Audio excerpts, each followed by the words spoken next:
La production législative en cette session de mars, dédiée à cet exercice, ainsi qu'au contrôle parlementaire, se porte bien à la chambre basse du Parlement que dirige le professeur Vital Kamerhe. L'examen et l'adoption de 2 propositions de loi le lundi 12 mai 2025, présentées par les députés nationaux Eyangamboyo Venance et Maombi Kachungo Sosten, en est une preuve. Au cours de cette plénière, conduite par le premier vice-président de la chambre basse du Parlement, Jean-Claude Chilombaye, la première loi à être portée devant l'Assemblée plénière était la proposition de loi portant principes fondamentaux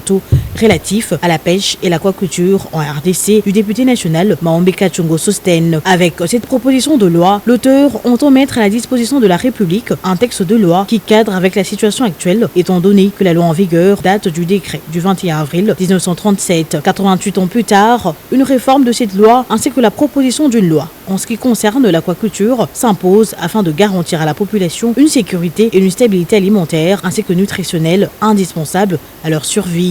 Une loi sur la pêche et l'aquaculture répond premièrement à un impératif urgent et immédiat, celui d'assurer à nos populations qui malheureusement en manquent cruellement la garantie d'une sécurité et d'une stabilité alimentaire et nutritionnelle indispensable à leur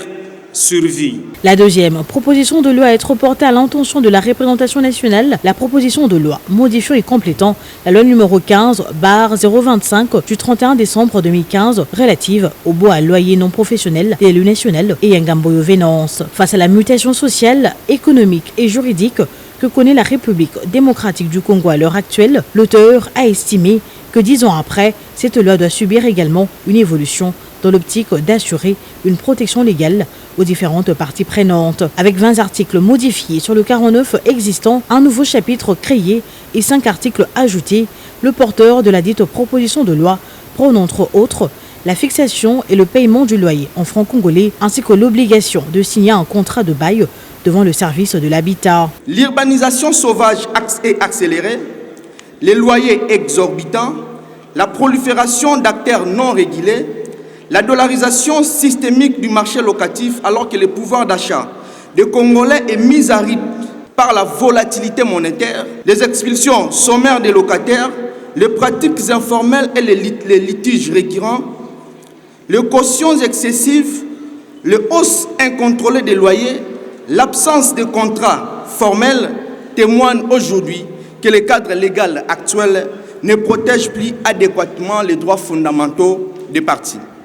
L'examen d'une proposition de loi appelant à un débat conformément à l'article 158, alinéa 2 du règlement intérieur de la Chambre basse du Parlement, les élus du peuple se sont versés aux questions, suggestions et recommandations. Cependant, les élus se sont accordés sur la recevabilité de ces 2 textes de loi qui ont été envoyés en commission environnement, tourisme, ressources naturelles et développement durable et la commission socio-culturelle qui ont 15 jours pour rendre leur rapport à la plénière. Bien avant l'examen et l'adoption de ces 2 propositions de loi, la question des immunités du député national Matata Mponyo s'est invitée à la discussion. Le président de séance, le professeur Jean-Claude Chilombaye, évoque l'article 69 de la Constitution et invite les élus à faire confiance aux démarches déjà amorcées par le speaker de la Chambre basse du Parlement, le professeur Vital Kamerhe.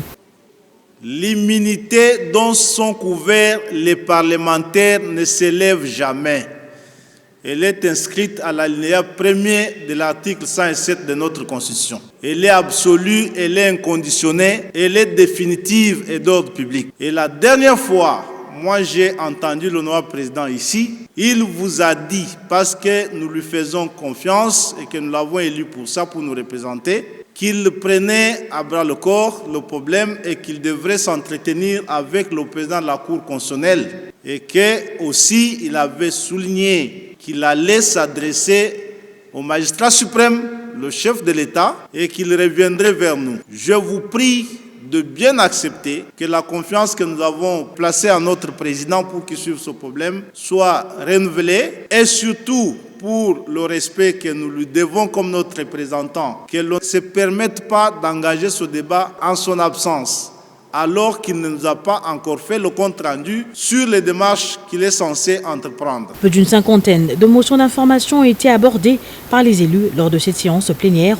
évoquant la situation générale dans les provinces et particulièrement l'accident survenu le week-end dernier à Kassangolo ainsi que le 109 morts de la pluie diluvienne qui s'est abattue à Fizi. À un mois de la clôture de la session ordinaire de mars, le rythme de plénière s'intensifie afin de respecter au mieux le calendrier voté par les élus pour ces 3 mois des sessions.